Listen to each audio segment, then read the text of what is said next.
Hello student, welcome to Learn Classic Education. Today we are going to read about delayed ejaculation. Delayed ejaculation is a male sexual dysfunction in which ejaculation is significantly delayed or does not occur despite adequate sexual stimulation. Now, it may occur occasionally or consistently. The condition can cause distress to the individual and their partner. Now, it may be lifelong primary or awkward, that is secondary. So delayed ejaculation ये occasionally भी हो सकता है और consistently भी हो सकता है एंड ये प्राइमरी और सेकेंडरी हो सकता है. So this is the definition of delayed ejaculation. Now coming to the types, already explained in the previous slide that it can be primary and awkward. So it can be lifelong, that is primary, present since the beginning of sexual activity, awkward, that is secondary, develops after a period of a normal sexual function, and generalized means occur in all sexual situation. So situational means it can occur only in specific situation or with certain partners. Causes, क्या cause हो सकता है ये delayed ejaculation का? हम लोग एक से एक कॉज एक बाय एक कॉजेस पढ़ेंगे. So that is psychological, stress और एंजाइटी के वजह से हो सकता है, डिप्रेशन के वजह से हो सकता है, रिलेशनशिप इश्यूज के वजह से हो सकता है, सर्टेन मेडिकेशन, कुछ मेडिकेशंस है स्पेशली एंटी डिप्रेशन जो कि डिलेड इजैकुलेशन कॉज कर सकता है, डायबिटीज मिलाइटिस के वजह से हो सकता है. फिर आ रहा है न्यूरोलॉजिकल डिसऑर्डर, इसके वजह से हो सकता है, हार्मोनल इम्बैलेंस की वजह से हो सकता है, that is low testosterone, alcohol और सब्सटेंस मिस यूज की वजह से हो सकता है, एज रिलेटेड चेंजेस की वजह से हो सकता है. So these are the causes that can cause delayed ejaculation. Now coming to the signs and symptoms, that is clinical manifestations. क्या क्या है delayed ejaculation का? That is markedly delayed ejaculation, inability to ejaculate during intercourse. Intercourse के time ejaculation नहीं होगा. Need for prolonged sexual stimulation. Prolonged sexual stimulation में ये इसका नीड होगा. देन फ्रस्ट्रेशन एंड डिस्ट्रेस की वजह से भी हो सकता है, मतलब डिलेड इजैकुलेशन के लिए फ्रस्ट्रेशन एंड डिस्ट्रेस होगा. Reduced sexual satisfaction, relationship difficulties and then anxiety related to sexual performance.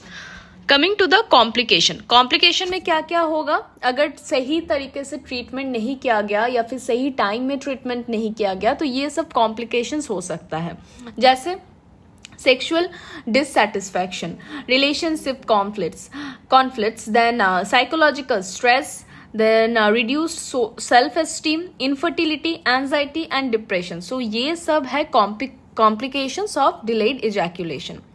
Now coming to the diagnosis. Diagnose हम लोग कैसे करेंगे? Detailed medical and sexual history, physical examination, review of current medications, मतलब current medications का review करना, blood test करके भी हम लोग डायग्नोज कर सकते हैं, जैसे testosterone, blood glucose, thyroid function, ये सब चेक करके साइकोलॉजिकल असेसमेंट कर सकते हैं. फिर evaluation for neurological disorder if indicated. If neurological disorder रहा तो उसका इवैल्यूएशन करके हम लोग डायग्नोज कर सकते हैं. सो ट्रीटमेंट में हम लोग क्या क्या करेंगे? Treat the underlining medical condition. Underlining medical condition जो है पहले उसको हम लोग ट्रीट करेंगे. रिव्यू और adjust the medication causing symptoms. जो मेडिकेशन है उसको ठीक से रिव्यू करेंगे जो सिम्टम कॉज कर रहा है. देन साइकोलॉजिकल काउंसलिंग और सेक्स थेरेपी, ये बहुत इंपॉर्टेंट है. साइकोलॉजिकल काउंसलिंग देना, कपल काउंसलिंग देना. हार्मोन रिप्लेसमेंट करेंगे if testosterone deficiency is present. हम लोग चेक करेंगे पहले टेस्ट. फिर आता है लाइफस्टाइल मॉडिफिकेशन, उसमें exercise, limiting alcohol and stress management. Lifestyle modifications में ये सब करेंगे. Coming to the prevention measure में हम लोग क्या क्या लेंगे? Manage chronic diseases effectively. Chronic disease सब इफेक्टिवली मैनेज करना है. Avoid excessive alcohol and recreational drugs. Recreational drugs and excessive alcohol avoid करना है, healthy lifestyle already explain, healthy lifestyle maintain करना है, manage stress through relaxation techniques, various relaxation techniques available है जैसे music therapy and फिर gym, according to you वो सब use करना है जो रिलैक्सेशन टेक्निक्स हो. Then seek early treatment for mental health conditions, कुछ भी मेंटल हेल्थ कंडीशंस के कारण अर्ली ट्रीटमेंट लेना है. रेगुलर मेडिकल चेकअप्स इंपॉर्टेंट है and use medications only as prescribed, medications वही यूज करना है जो डॉक्टर प्रेस्क्राइब किया है. सो ये सब है preventive measures. Coming to nursing management, क्या क्या नर्सिंग मैनेजमेंट हम लोग कर सकते हैं? Maintain privacy and confidentiality, then coming to the access sexual and psychological history, provide patient education about the condition, encourage adherence to prescribed treatment, जो भी treatment दिया गया है उसको कंटिन्यू करना है, उसको छोड़ना नहीं है, वही है. We have to give proper education to the patient to encourage the adherence to prescribe treatment. Then support healthy lifestyle habits, ये बहुत इंपॉर्टेंट है. हेल्दी लाइफस्टाइल हैबिट्स को हमेशा सपोर्ट करना है and refer for counselling when needed and offer emotional support for the patient and partner. So हम लोग summary में आएंगे क्या क्या जो मेन इंपॉर्टेंट पॉइंट्स है डीई का.